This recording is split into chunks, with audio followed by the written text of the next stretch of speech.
आज की कक्षा में हम अपनी पाठ्य पुस्तक का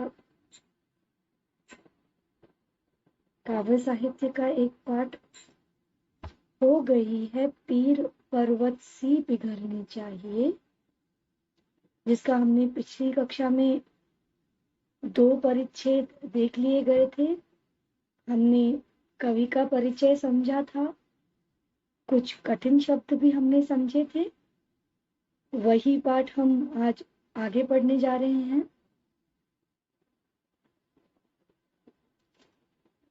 हर सड़क पर, हर गली में, हर नगर, हर गांव में हाथ लहराते हुए हर लाश चलनी चाहिए। जब ये बात कही जाती है कि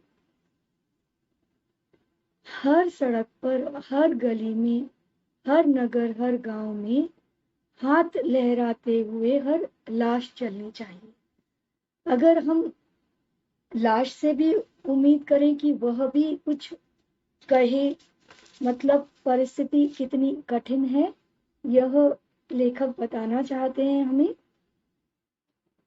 संदर्भ से शुरू करने के पहले हम कठिन शब्द एक बार फिर देख लेते हैं। लाश का मतलब है शव या निर्जीव, जिसे हम डेड बॉडी भी कहते हैं। हंगामा, कोहराम, शोरगुल। मकसद का अर्थ है उद्देश्य, उर्दू शब्द है मकसद। सूरत, शक्ल, रूप। सीने का अर्थ है छाती, या इस पाठ में सीने का अर्थ हम हृदय से भी लगा सकते हैं। पिघलना अर्थात पसीजना, मेल्ट हो जाना जिसे हम कहते हैं। ठोस पदार्थ गर्मी से तरल हो जाते हैं। पर्वत सी का अर्थ है पर्वत के समान। दीवार का अर्थ है बाधा या कोई ना कोई अड़चन, या फिर इस कविता के अनुसार देखें तो भेदभाव है यहाँ पर दीवार से आशय।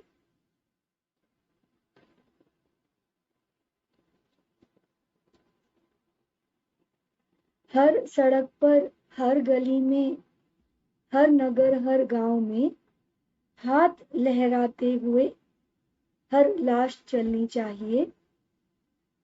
प्रसंग या संदर्भ देख लेते हैं पहले। प्रस्तुत पद्यांश हमारी पाठ्य पुस्तक के पाठ हो गई है पीर पर्वत सी पिघलनी चाहिए नामक आधुनिक कविता से लिया गया है, और इसके रचयिता दुष्यंत कुमार जी हैं। संदर्भ है यह गजल देशवासियों को जागृत होने का संदेश देती है, तथा साथ ही साथ इन 2 पंक्तियों में कवि ने देश की राजनीतिक और सामाजिक स्थिति का दृष्टिकोण चित्रण किया है। अब हम अर्थ समझ लेते हैं, इसका भाव का स्पष्टीकरण देख लेते हैं। दुखी लोगों की पीड़ा इतनी ज्यादा बढ़ चुकी है कि मनुष्यों के बीच में दीवारें उठ खड़ी हुई हैं, और इन पंक्तियों में कवि कहते हैं कि एक साधारण आदमी की पीड़ा, उत्तेजना, उस पर बना हुआ दबाव, उसके जीवन के अभाव, उसके संबंधों में आई कई तरीके की उलझने इन पंक्तियों से साफ व्यक्त होती हैं। साथ ही साथ देश की और समाज की स्थिति इतनी ज्यादा भ्रष्ट हो चुकी है कि इसका सारा का सारा परिणाम दुखी जनता को, आम आदमी को भुगतना पड़ रहा है। आज सरकारी दफ्तरशाही ने, तानाशाही की वजह से फैले हुए भ्रष्टाचार ने आदमी को एक जिंदा लाश बना दिया है। तो इन पंक्तियों में कवि कहते हैं कि हर सड़क, हर गली, हर नगर और हर गांव में हाथ लहराते हुए हर लाश चलनी चाहिए, ताकि भ्रष्ट अफसरों को, देखिए जो जिंदा मनुष्य हैं वह भी इस अराजकता के कारण लाश के समान हो गए हैं, निर्जीव के समान हो गए हैं। तो कवि उन्हें कह रहे हैं कि भ्रष्ट अफसरों को इस बात का एहसास तभी होगा जब हम सब मिलकर अपनी आवाज बुलंद करेंगे, और आम जनता लाश की तरह क्योंकि सब कुछ चुपचाप सह रही है, तभी वह इतना अत्याचार कर रहे हैं। अगर हम मानिए, हमसे अगर नहीं बोल सकते, हमारे अंदर यह क्षमता नहीं है कि हम इस राजनीति और भ्रष्टाचार के खिलाफ आवाज उठा सकते हैं, आवाज नहीं उठा सकते हैं, तो कम से कम इतना तो हम कर ही सकते हैं कि हम अपने दोनों हाथ ऊपर उठाकर विरोध करें जो हमारे साथ हो रहा है। आवाज बुलंद करने का एक तरीका सिर्फ शब्दों से ही नहीं, अगर हम अपने शरीर के से भी अगर बोल नहीं सकते जुबान से, पर शरीर से दोनों हाथों को ऊपर उठाकर अपनी आवाज बुलंद कर सकते हैं, तो इससे भी हम अत्याचारी का विरोध प्रकट कर सकते हैं। कवि आम जनता को एक लाश के रूप में ही सही इन सभी भ्रष्टाचारियों को सबक सिखाने की प्रेरणा दे रहे हैं। इन पंक्तियों का विशेष देख लेते हैं। उपयुक्त पंक्तियों में कवि ने आम जनता को जागृत करने का प्रयास किया है। वह चाहते हैं कि जनता समझे। कई बार क्या होता है कि हमारे ऊपर कोई अत्याचार करते चला जाता है और हम इसे अपनी नियति समझ लेते हैं, और हमें समझ ही नहीं आता कि हम इसका विरोध कैसे करें। तो इस प्रकार जब हम इस प्रकार की कविताएं, इस प्रकार की जब हम पंक्तियां पढ़ते समझते हैं, तब हमें पता चलता है कि हमें जागृत, अंदर से एक जागृति आती है, और इस तरह इन तरह की पंक्तियों में हमें आसपास की सच्चाइयों का भान होता है, महसूस होता है कि हम कितना गलत सह रहे हैं। तभी कवि ने आपको यह प्रेरणा दी है कि अगर लाश हो तो लाश ही सही, हाथ लहराते हुए हर लाश चलनी चाहिए। उठो, आगे बढ़ो, अपनी आवाज बुलंद करो।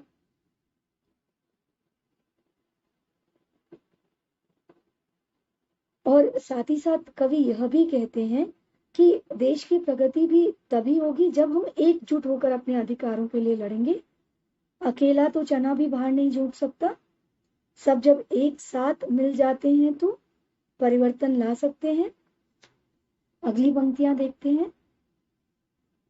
सिर्फ हंगामा खड़ा करना मेरा मकसद नहीं, सिर्फ हंगामा खड़ा करना मेरा मकसद नहीं, मेरी कोशिश है कि ये सूरत बदलनी चाहिए। सिर्फ हंगामा खड़ा करना मेरा मकसद नहीं, मेरी कोशिश है कि ये सूरत बदलनी चाहिए। इन पंक्तियों में कवि कह रहे हैं कि शोरगुल मचाना, बहुत तेज तेज नारेबाजी करना, लोगों का ध्यान अपनी तरफ आकर्षित करना मेरा मकसद नहीं है। मेरी कोशिश, मेरा प्रयास तो यह है कि हर शक्ल बदल जानी चाहिए। इसका प्रसंग देख लेते हैं। प्रस्तुत पद्यांश हमारी पाठ्य पुस्तक से ली गई, माफ कीजिए, प्रस्तुत पद्यांश हमारी पाठ्य पुस्तक के काव्य साहित्य की कविता हो गई है पीर पर्वत सी पिघलनी चाहिए नामक आधुनिक कविता से लिया गया है, और इसके रचयिता दुष्यंत कुमार जी हैं। और इसका संदर्भ देख लेते हैं। प्रस्तुत गजल में कवि ने भ्रष्ट जो पूरा समाज है उसका यथार्थ चित्रण किया है। उपयुक्त पंक्तियों में अगर हम स्पष्टीकरण देखेंगे तो देश की जो तत्कालीन परिस्थितियों का वर्णन किया है कवि ने, कि सिर्फ हंगामा खड़ा करना मेरा मकसद नहीं। वह कह रहे हैं कि जो समकालीन समाज में भ्रष्टाचार बढ़ गया है उसके खिलाफ आवाज हम उठा रहे हैं, पर यह कोई शोरगुल करना मेरा कोई उद्देश्य नहीं है। मेरा उद्देश्य है ऐसी आवाज जो बुलंद हो, और यह आवाज तभी बुलंद होगी जब हम एकजुट हो जाएंगे। भ्रष्टाचार के खिलाफ सभी को जागृत होना पड़ेगा, क्योंकि बदलाव या परिवर्तन लाने के लिए सभी को इकट्ठा होना न सिर्फ आवश्यक है, और इसे कोई ऐसा शोरगुल न बनाओ कि जो दूसरों के कानों में चुभे और वह इसे शोर समझकर बिसाड़ दें, भूल जाएं। अर्थात जब आम जनता पूरी तरह से साथ मिलकर आवाज उठाएगी तभी ही भ्रष्ट राजनीति का पटाक्षेप होगा, वह समाज। कवि कहते हैं कि हर व्यक्ति के मन में इसे खत्म करने की भावना जागृत जब होगी, चाहे वो समाज का किसी भी वर्ग का हिस्सा हो, और वह चाहते हैं कि ये जो सूरत बिगड़ गई है पूरे देश की, यह सूरत बदलनी चाहिए, और यही उनकी कोशिश है। कवि नहीं चाहते हंगामे करना, कवि नहीं चाहते सिर्फ शोरगुल करना या नाम के लिए यह सब काम करना। उनकी अथक प्रयास यही है कि ये जो सूरत आ गई है ना अब देश की, जो भ्रष्टाचारी है, जो अराजकता से भरपूर है, जहां पर गरीबों के ऊपर अत्याचार होता है, जाति के नाम पर भेदभाव है, धर्म के नाम पर भेदभाव है, गरीबों को, मुफलिसों को शोषित किया जा रहा है, तो अब उनकी यही कोशिश है कि यह पूरे समाज की सूरत बदलनी चाहिए। न तेरी न मेरी, पर यह सबकी कोशिश मिलकर होगी, तभी यह सूरत बदलेगी। अगली दो पंक्तियां देखते हैं। मेरे सीने में नहीं तो तेरे सीने में सही, हो कहीं भी आग लेकिन आग जलनी चाहिए। मेरे सीने में नहीं तो तेरे सीने में सही, हो कहीं भी आग लेकिन आग जलनी चाहिए। यहाँ पर कवि ने बहुत ही एक ज्वलंत समस्या की बात की है इस पूरे के पूरे पाठ में, कि यह जो पीड़ा है वह आम आदमी की पीड़ा है। उसी के बारे में पहले इसका संदर्भ देख लेते हैं, प्रसंग देख लेते हैं। प्रस्तुत अवतरण दुष्यंत कुमार जी द्वारा लिखी गई कविता गजल हो गई है पीर पर्वत सी पिघलनी चाहिए से ली गई है। प्रस्तुत गजल में कवि ने आम आदमी को जागृत किया है कि उसे खुद को अपने लिए लड़ना पड़ेगा, कोई आकर उसके लिए नहीं लड़ सकता है, और उसे समझाया है कि अब हद हो गई है, अब समय आ गया है कि अपने लिए खुद लड़ाई की जाए। इन पंक्तियों का स्पष्टीकरण देख लेते हैं। कवि कहते हैं कि भ्रष्ट शासन की नीति को बदलने के लिए सबके सीने में आग जलनी चाहिए, मेरे सीने में ही नहीं। अगर मेरे सीने में कुछ कमजोरी है और वहां नहीं, तो तेरे सीने में आग जलनी चाहिए, तभी यह भ्रष्ट शासन बदल सकता है। आम जनता जब अपनी आवाज बुलंद करेगी तभी ही राजनीति में बदलाव आने की संभावना है। अतः दुष्यंत जी की नजर उनके युग की नई पीढ़ी से और युवा पीढ़ी को प्रेरित करते हुए गुस्से और नाराजगी से वो सजी हुई है, और यह गुस्सा और नाराजगी वह चाहते हैं। देखिए, जो युवा पीढ़ी होती है उसमें बहुत ताकत है, उनमें बहुत हिम्मत भी होती है। उन्हें अगर सही राह दिखाई जाए तो वह बड़े से बड़ा काम कर सकते हैं। तो यहाँ दुष्यंत कुमार जी हमारे कवि यही कह रहे हैं कि मेरे सीने में नहीं तो तेरे सीने में सही, हो कहीं भी आग लेकिन आग जलनी चाहिए। सब चुप होकर नहीं बैठ जाने चाहिए। यह गुस्सा और नाराजगी जो युवा पीढ़ी के अंदर होता है उसे सही दिशा दिखाओ, और यह दिशा है अन्याय और राजनीति के खिलाफ आवाज उठाने की दिशा। समाज में जो मध्यम वर्गीय लोगों के साथ, पिछड़े वर्गीय लोगों के साथ अन्याय हो रहा है, उसके खिलाफ आवाज उठाओ, ऐसे हमारे कवि बता रहे हैं। और कवि कहते हैं कि देश की राजनीतिक व्यवस्था में भ्रष्टाचार अप्रेरित कर रहा है कि बदलाव के लिए तैयार रहे, और कवि जनता से इसी बदलाव के लिए आह्वान कर रहे हैं उसका। वे कहते हैं, अगर व्यवस्था के प्रति आपके मन में आग है तो उसे प्रकट कीजिए, अपने क्रोध को दिखाइए। परिवर्तन के लिए दूसरों का इंतजार करना बिल्कुल समझदारी नहीं है। अगर इतने पर भी कोई चुप बैठा है या उसे तकलीफ नहीं हो रही है, अगर उसके सीने में आग नहीं जल रही है, तो आपको चुप नहीं रह जाना चाहिए। आप आगे बढ़िए, लोग प्रेरित होके अपने आप आपके पीछे आएंगे। वह यह चाहते हैं कि यह जो अग्नि है, यह जो गुस्सा है, यह जो क्रोध है, यह जो बदलाव की आशा है, यह इच्छा खत्म नहीं होनी चाहिए। इस उम्मीद को हम खत्म नहीं होने देंगे, इसे सदैव ही जीवित रखेंगे, चाहे किसी भी कीमत पे।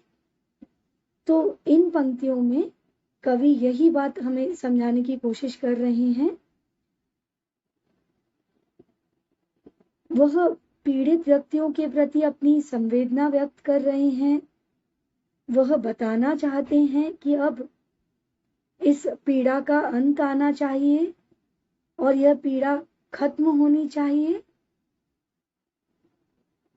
कवि इस प्रकार की क्रांति चाहते हैं जिससे लोगों के दुख दर्द मिट जाएं।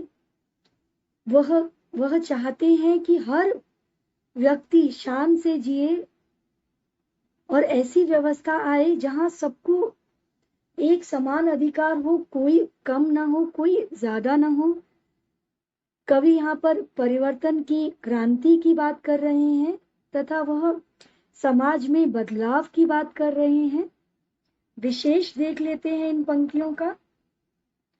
उपयुक्त पंक्तियों में कवि आम आदमी को जागृत करते हैं भ्रष्ट शासन के खिलाफ, और वह कहते हैं कि अपनी आवाज बुलंद करो और इस गुस्से की अग्नि को शांत मत होने दो। अपनी पूरी कोशिश करो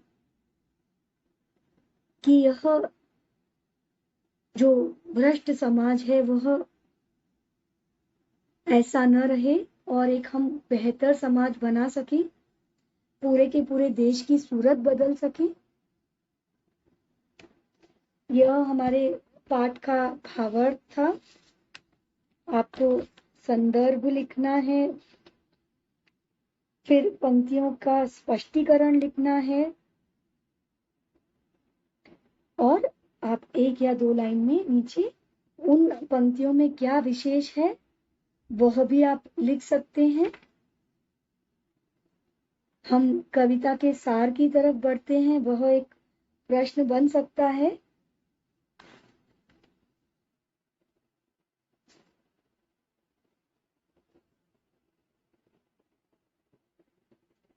दुष्यंत कुमार द्वारा रचित यह गजल है।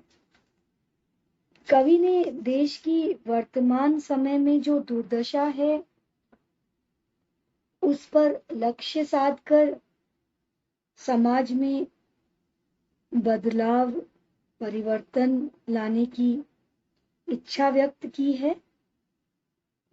इस कविता में कवि ने समकालीन शासन, समकालीन शासन का अर्थ होता है एक ही समय का, वर्तमान काल का, आधुनिक, जो हम आज की बात कर सकते हैं, तो उस समय की, जो उस समय वर्तमान में था, उस समकालीन शासन व्यवस्था का चित्रण किया है।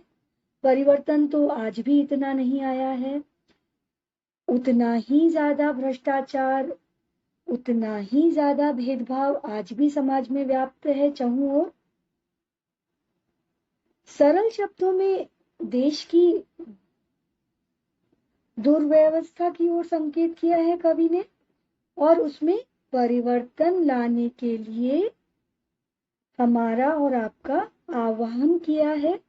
यह पंक्तियां आज की स्थिति में भी लागू होती हैं। बिल्कुल हम कह सकते हैं कुछ अधिक परिवर्तन नहीं आया है समाज में। कवि कहते हैं राजनीतिक व्यवस्था में चरम सीमा तक पहुंच चुके भ्रष्टाचार, अवसरवाद एवं कुशासन से तंग आ चुकी जनता को अब बदलाव के लिए तैयार हो जाना चाहिए। वे कहते हैं अगर मन में आग है तो उसे गुस्से के रूप में प्रकट करें, उसे मन में दबा के न रखें, उसे प्रकट करें। अपना अपना क्रोध अपने कार्यों में सही दिशा में उसका उपयोग करें। परिवर्तन के लिए इंसान क्या करता है कि वह किसी दूसरे को पहल करने के लिए, कोई दूसरा आकर इस परिस्थिति का परिवर्तन करेगा या दूसरा आकर कोई इस बात की शुरुआत करेगा का इंतजार करता है। पर ऐसा नहीं करना चाहिए। कवि कहते हैं, कवि देश की जनता को प्रगति के पथ पर ले जाने व सुखी जीवन की परिकल्पना करते हैं। पूरी की पूरी कविता में कवि ने यह कल्पना की है कि यह सारा का सारा भ्रष्टाचार एक दिन समाप्त हो जाएगा और सब इस देश में सुख से रह पाएंगे और शांति से रह पाएंगे। ऐसी कवि की इच्छा थी, इच्छा है। उन्होंने कल्पना की है ऐसे सुखी भविष्य की। कवि कहते हैं कि यह जाति, धर्म, भेदभाव, शोषण की दीवारें अब हिल रही हैं। अब ये दीवारें हिल रही हैं और शर्त यह भी वह शर्त रख रहे हैं कि परिवर्तन की चाह कैसी हो कि यह सारी जो बुराइयां हैं, यह सारी जो कुरीतियां हैं, जाति धर्म की जो दीवार हमने खड़ी है, वह सिर्फ हिले नहीं, वह जड़ से मिट जाए, समाप्त हो जाए। सभी मनुष्यों का जो आंतरिक दुख है, जो कष्ट और तकलीफ है, वह अब सुख में परिवर्तित हो जानी चाहिए। तथा कवि कहते हैं कि मेरा उद्देश्य सिर्फ शोर मचाना नहीं है। मैं इन समस्याओं का समाधान चाहता हूँ। मैं इन कुरीतियों में बदलाव चाहता हूँ। मैं पूरे के पूरे समाज में परिवर्तन का आह्वान करता हूँ। देश की वर्तमान व्यवस्था को मूल से बदले बिना परिवर्तन संभव नहीं, क्योंकि यह जो जातिवाद है, यह जो भेदभाव है ना, यह हमारे जड़ों में तक फैला हुआ है। और इस व्यवस्था को बदलने के लिए हमें पूरी की पूरी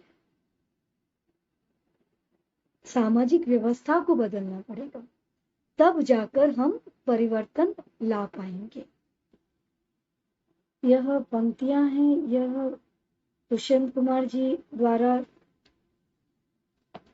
परिवर्तनवादी लड़ाइयों में जो कार्यकर्ता सक्रिय थे, उन्हें इस कविता ने बहुत प्रेरणा व स्फूर्ति प्रदान की। व्यवस्था थी, बहुत विषम थी, बहुत कठिन परिस्थिति थी और यह कार्यकर्ता परिवर्तन में निरंतर जुटे हुए थे।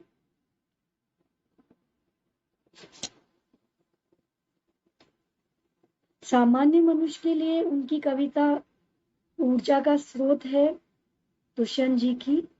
और इस कविता को सामाजिक और राजनीतिक परिवर्तन का हम हथियार मान सकते हैं।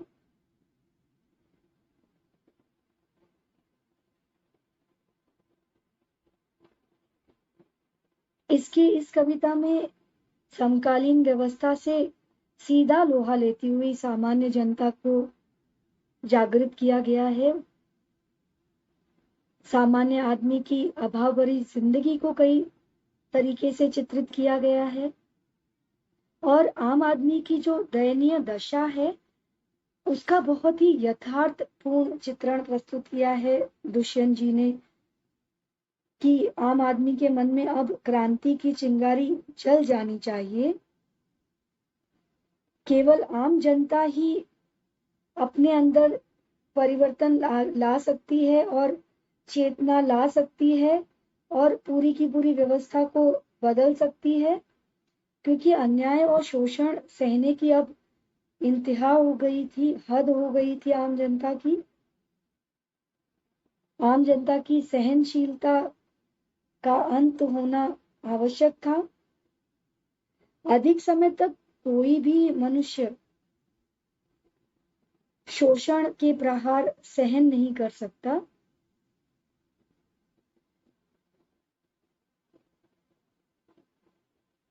कवि को जनशक्ति पर पूरा विश्वास है। वह यह मानते हैं अदम्य जनशक्ति का संगठित प्रयास पूरी की पूरी पूंजीवादी सामंतवादी व्यवस्था को ध्वस्त कर सकता है। इसीलिए उन्होंने परिवर्तन की आशा की और लोगों में चेतना जागृत की।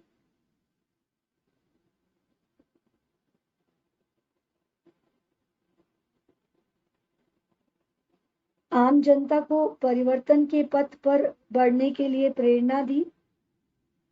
यह कविता सिर्फ कविता नहीं रही, यह व्यवस्था में परिवर्तन लाने का हथियार बन गई। इस कविता के लिखे जाने के बाद जन जन के मन में एक ज्वाला जागृत हुई, जिसमें इस भ्रष्ट व्यवस्था को ध्वस्त करने की ताकत थी।